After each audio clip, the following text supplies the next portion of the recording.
Oh,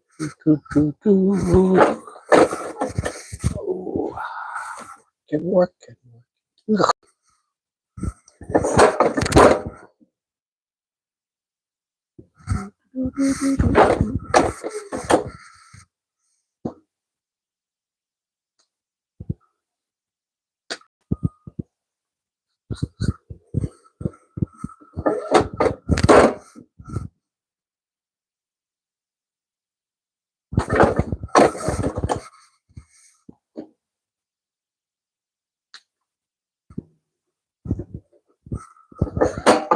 Ah, let's go. We just had lunch. I don't know what you had for lunch, but today I had pizza that I made. And on this pizza, I had, oh, this is not turning out well. What's wrong with this one? Yeah, I don't know what you had for lunch, but today I had pizza. And as I said before, I like to make homemade pizza. I make my own dough. Today, I put on there some mozzarella cheese and some. Why is this going so bad? Oh, weird. I put on there some mozzarella cheese and some roasted garlic,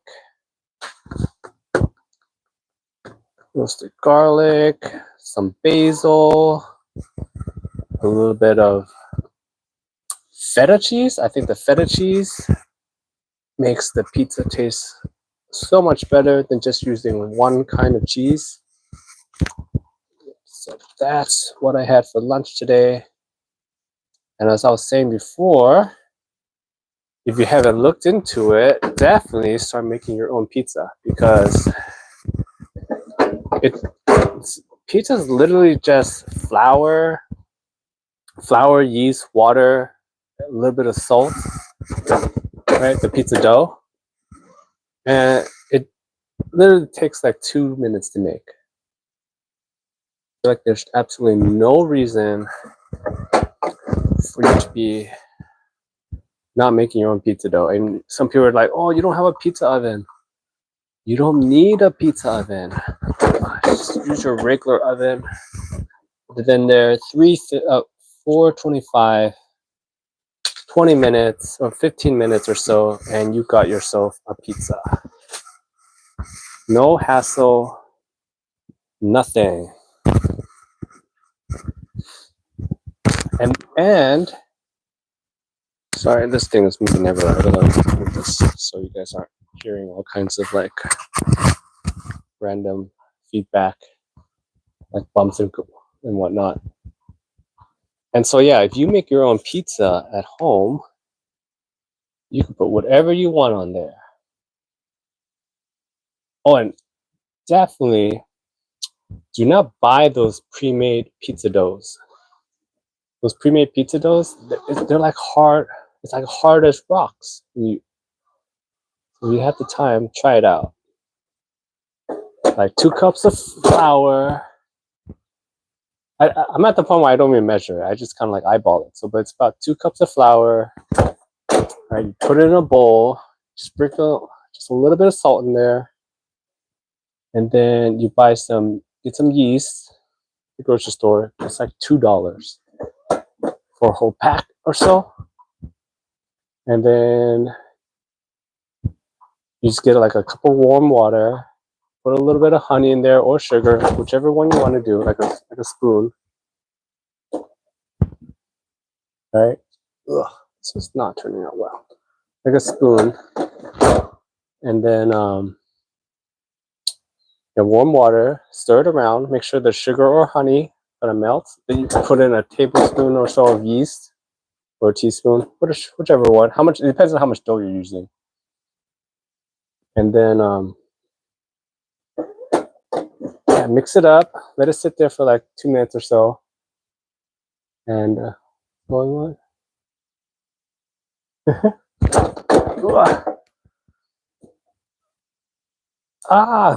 Why isn't this coming off anymore?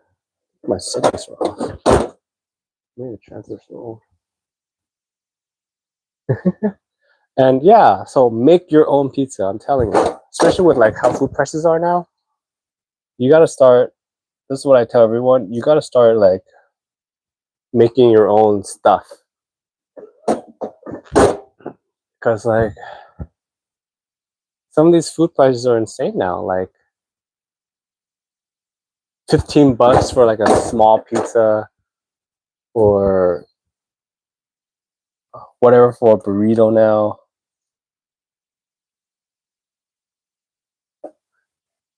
I I saw that, like, because I haven't eaten out in a while, because I started making all my own stuff, and I saw like to go to like an IHOP, it must be like $100 now. It feels like for two people. Why is this turning out so badly? I pressed this like a million times already. I wonder if these are old. Yeah.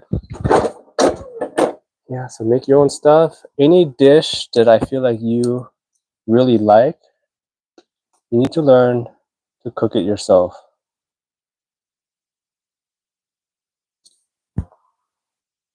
Because especially if it's like, if it's a dish that your parents cook or your grandma cooks, take the time to like learn those dishes, because at some point they're not going to be around anymore, and no one's going to cook it again, like, or at least the way that you grew up eating it.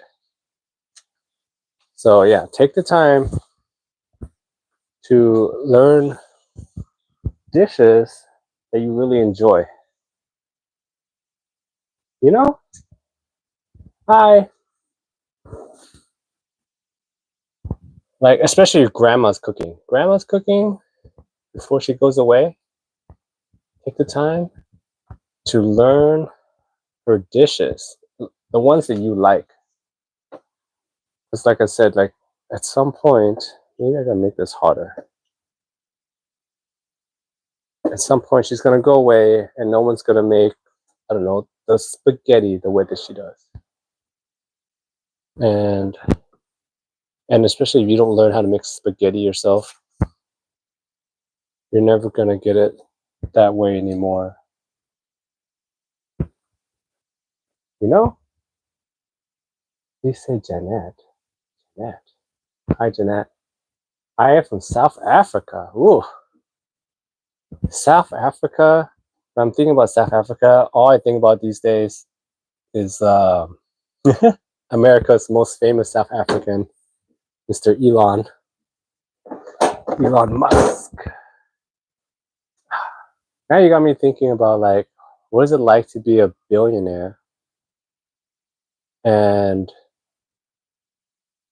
like, I guess at one point, because they're all in the same rat race that we are. That's why I like to tell people, like, at some point, there's always going to be someone richer than you, right? And you're always chasing them. Like, if you ever make it to $1 million, there's someone out there that has $2 million or $3 million, and you're looking at their stuff, and you're like, whoa, look at all the stuff that they have. And then so you're working hard to get to that level. And then the guy that's got like 3 million is looking at the guy that's got 10 million. And then the guy that's got 10 million is looking at the guy that's got like 40. And they're all just like chasing each other. Yeah, seriously. Oh, but what if you're the richest in the world? Okay, here's the thing. I was thinking about this, okay? If you're the richest in the world, right? Because Elon is considered the richest man, right? But isn't there like a prince in Saudi Arabia or whatever that actually controls a whole country, right? So he's got trillions of dollars under his control. So technically, he is richer than Elon. He just doesn't do Elon stuff, right? I don't, uh, that's what I was thinking about. Like, they just say that Elon's the richest, but there's that. You know who I'm talking about? There's that family out there, or wherever, they control like a whole country worth of resources. And so they technically have like $1 trillion under their control, and then they could really do whatever they want.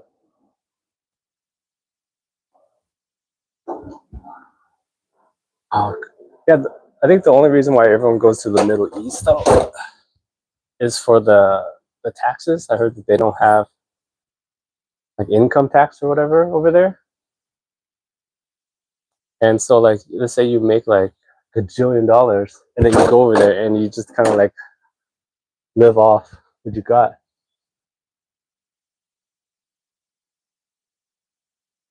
Yeah, right. That's what I was saying. Like, there's a prince out there. There, like he's like a trillionaire.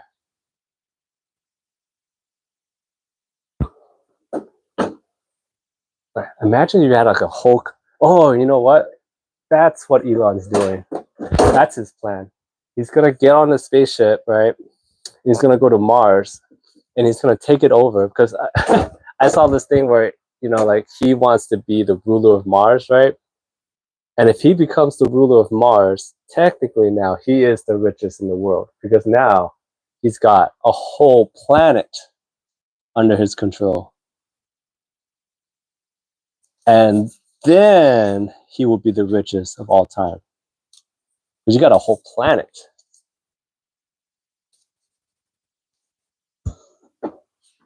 Oh, imagine being on that first flight. I'm sorry, I've pressed this thing a billion times. I'm trying to. It's not coming off right. So there's something weird with the settings right now. Usually it should be one press and it comes out. I'm making sure it's the other way. But yeah, so like if he goes to Mars and he gets a whole planet, he will technically be the richest person, right? Because now he owns a whole planet. I'm just gonna leave it there. Maybe it'll come off. Let me do the other side. But imagine signing up for that first flight to the other side to go to Mars. That's so trippy, especially the way that they have it set up. I believe the plan is the first crew that goes over, I think it's like 2 or 3 years, right? To fly to Mars. And so it's a 2 or 3 year trip to get there. And then the first crew there is supposed to start building they're supposed to start building a relaunch pad. And so the idea is they're going to keep shooting ships, whatever, to Mars, like maybe a month apart. So the first crew in there, they land and they have supplies to start building a landing pad, or not a landing pad, but like start building structures for a return rocket. So as they keep on sending more like ships over once a month or so, right? They're eventually going to send enough supplies to build a return station. See, this side came up fine. A return station. And then that return station will send that first, once it's all done, they can build another rocket. That first crew starts going back. And then they're just going to start making like this swirl of people going back and forth. And that's the idea. Let's see. Is Ricky Martin a Ricky Master? Are you talking about Ricky as in like that it's like that Indian, is it Indian or Hindi, like Hindi thing where they pour oil on your head? Is that what you're talking about? No? Yes? But yeah. But imagine signing up for that first trip though. That's insane. I know, like, there's this thing where a lot of people are saying, like, imagine if Elon, because you know he's not signing up for that first trip. He's gonna send like a bunch of other guys to go just in case it goes wrong. But at some point, he's gonna go, and a lot of people are like hoping that that ship just gets lost.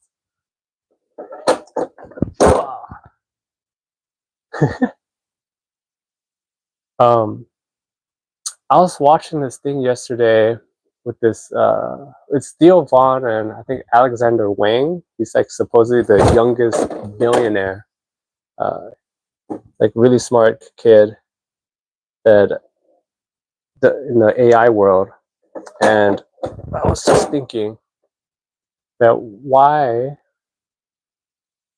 I guess at some point, the way things are going, at some point, the AI is just completely going to take over everything, and we're going to live that Wall-E life, you know, just like sit around. It seems like that's where things are going.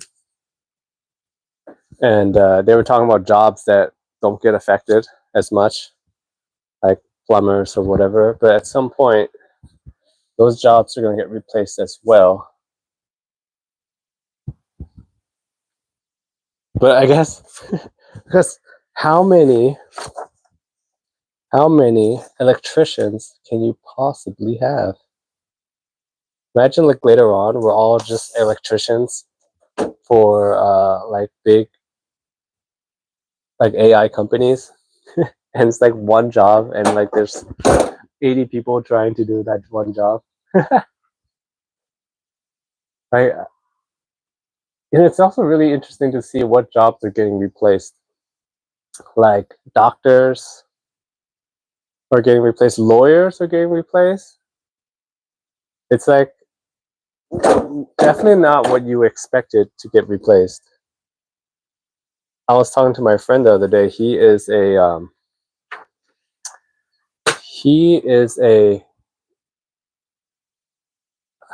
I want to say when you take x-rays and whatnot, he's the guy, he's the doctor or whoever that kind of examines the x-rays and whatnot to kind of like see if you have cancer. But not just x-rays, but all kinds of stuff, like imaging guy. But he's like, I was talking to him about it, and I was saying like, do you feel the crunch of getting replaced by AI? And he's like, it's crazy. He went to so many years of training, medical school, whatever, and he's just like slowly dwindling down. And it's going to get to a point where there's going to be like one guy. I think this is what Alexander, the AI guy was talking about, that eventually we're all just going to be managing AI like agents or whatever. So let's say let's say you're in charge of making pictures for images for something, and your job is now to manage. I don't know why these little ones are having such a hard time. Your job is now managing 10 other little AI bots to make pictures, and your job is basically manage them and make sure they're doing a good job. And like I was thinking, like at some point that's great, but technically when you're doing that, you're doing the job of like maybe 4 or 5 other people. So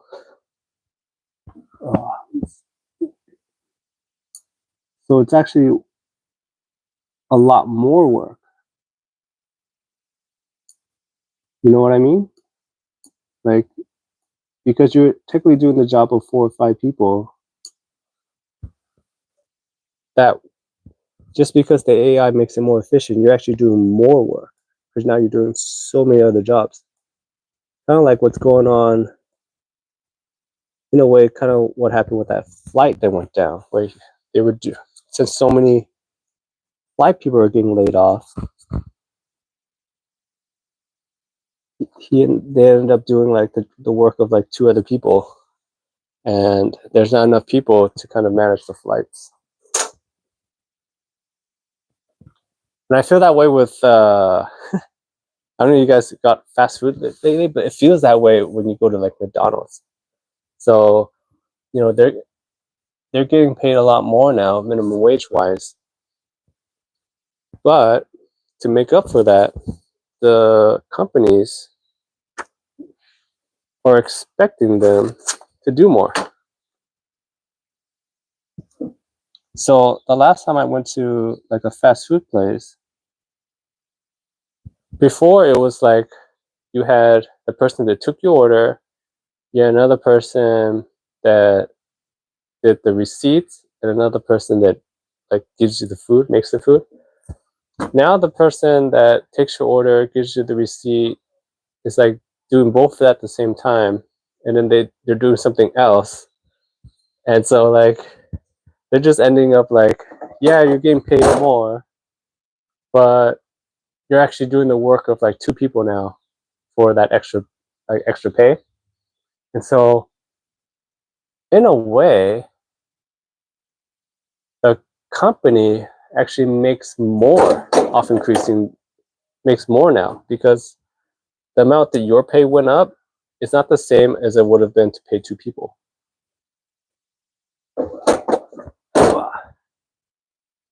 Right? Open the garage. Yeah, well, the garage is actually open already. I gotta get fresh air in here. If I'm in here making shirts like this with the garage door closed, oh, you see this? I don't know if you guys can see the the, the fumes or vapors that come off this thing. But if I'm in here with the garage closed, oh, it gets so steamy hot in here. But it's not as bad as this one time I toured it was like the factory for the Yakult drinks. You know what I'm talking about? Those little yogurt drinks. They're pretty popular in like Korea or Japan or whatever. And they make, instead of buying those little containers, those little bottles, they make them there at the factory. Which that's the part I thought was pretty interesting.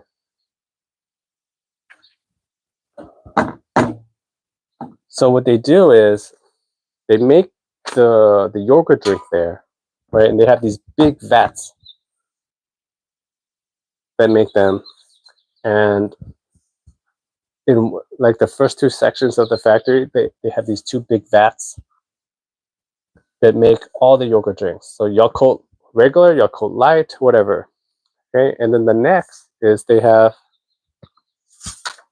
these 4 or so rooms that, oh, that was bad. They have these 4 or so rooms that make the plastic bottles there. And I thought that was really interesting. So they don't have to like get the bottles shipped in there anywhere. They basically just have these machines. I think they're called like extruders or whatever, but basically they, like put plastic in them, and these machines just stamp out bottles for the Yakult drink.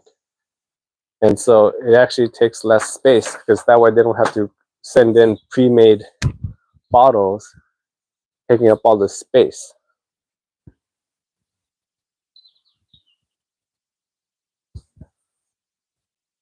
So I wonder if there's like other factors to do that too, because I thought that was really smart. Because the amount of bottles that those machines can generate per day is a lot more than you can possibly ship in.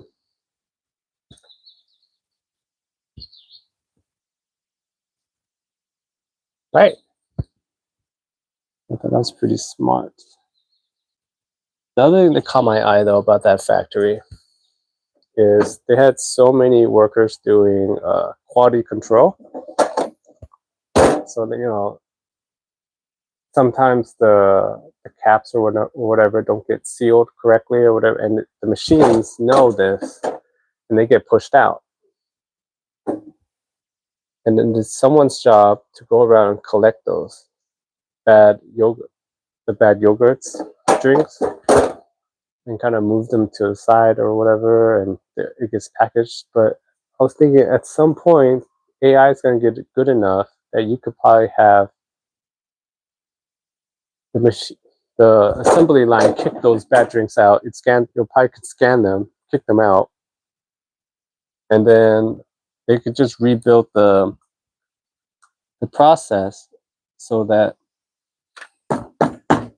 after it gets kicked out, it gets collected somewhere else, and then maybe the yogurt drink itself is still good, just the packaging messed up. So it could probably just pour it back in and then get reused.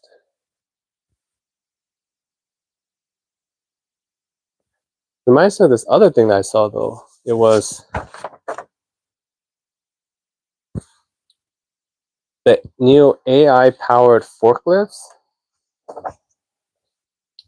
And so, you know, when you're thinking about AI, you're thinking about all these like soft jobs that get replaced, like doctors, lawyers. Lawyers are getting replaced because technically AI would be a better lawyer than a lawyer would be, because you can just like scan they know the law probably better than most lawyers. I mean, lawyers are just law interpreters, right?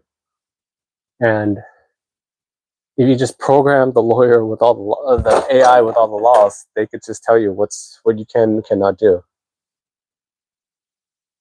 But yeah, I saw this AI powered forklift, and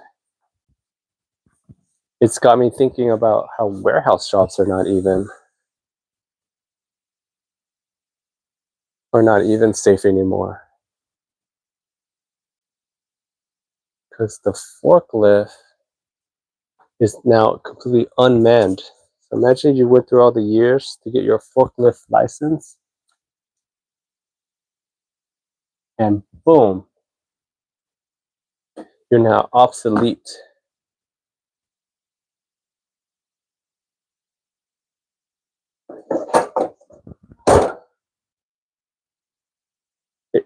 Now, given it was slow, like it wasn't as fast as like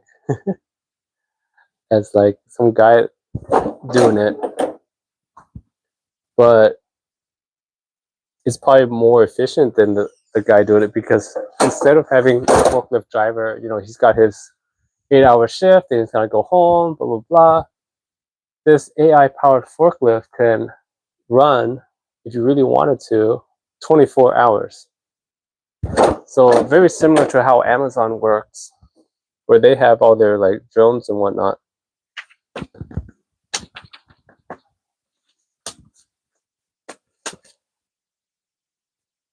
And yes, it's slow right now. This is the first generation of this AI powered forklift. But imagine the next generation. It'll probably get a little bit faster, and next thing you know, warehouse workers gonna be replaced, and it's gonna be what I was saying before. There'll be one guy. His job will be to manage like 10 forklifts, you know, and then there'll be another guy to manage another 10 forklifts. But then at some point, the AI is going to get good enough where all those guys are going to get replaced, and then there'll be like a master AI managing 10 little forklifts, you know, and then later it'll be like another master AI managing a whole bunch of other forklifts. And they'll just keep on going.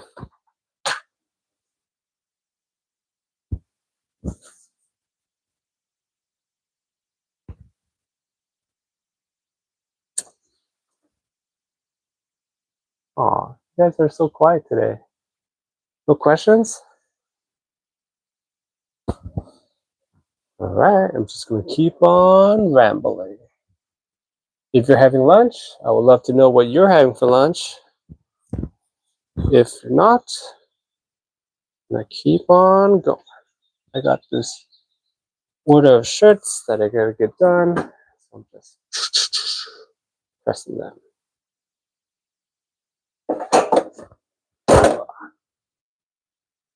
What else is going on? Oh, I mean, thinking back about Elon, I saw this thing. I'm not sure if it's like real or not, but supposedly in the Treasury Department, they found. I mean, I thought it was pretty interesting that like supposedly there were like $4 trillion worth of like government checks that went out, and they just went out. Just went out. And nobody knows what they're for, because supposedly, you know, normally when you're sending out checks and whatnot, you're supposed to write like a memo or something, or like maybe somebody you paid, or what is this check for?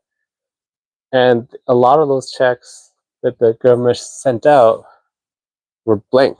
Like they didn't put anything in the memo. So it's like impossible, supposedly. I don't know if this is real or not. Supposedly, it's impossible for them to figure out what those checks were for. And I just think that that's so funny. Like, how does the normal person get involved in that? Like, can we just get one? Like, imagine you're just like sitting around and like this check just comes in and it's like from the government and it's just like gets sent to you. Kind of like, like when you were growing up, you heard those stories about the banking era or whatever, where they accidentally put too much in your account, and some people just went wild. Imagine you just sitting around and like a random government check comes in, and they were supposed to buy some.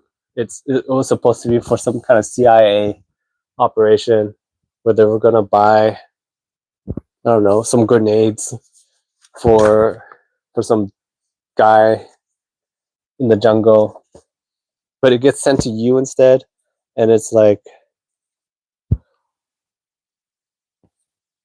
$50 billion. Well, 50 billion sounds like a lot for rockets. Let's tone it down a little bit. Let's say it's like 10 million. Oh, what would you do? Would you cash it? And if they cash it, and it's like they're gonna start flagging your accounts or whatever. But think of the party that you can have for like the first week or so. But since they didn't mark it, I mean, I guess they wouldn't even know you had it. I guess they have your. But if you deposit, I guess they have your bank info.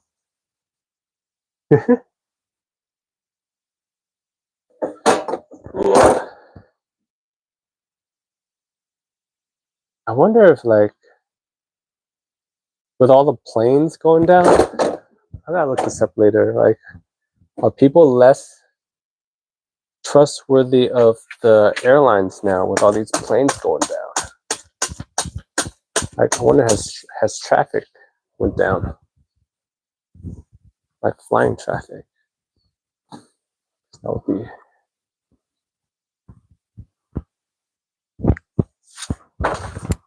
I saw this meme. It's kind of old, but I thought it was so funny. It was I think it was like Boeing's Employee of the Month, and it was the Hitman character. You guys remember when Boeing had all those issues, and people were just like, people were just like, Boeing employees were just like magically disappearing, and nobody seemed to like even notice it. Like it was so like, hey, you guys should look into this. I mean, this guy's set to testify. He's a key witness, and he just decided to just end it all. Don't you think it's a little convenient? No?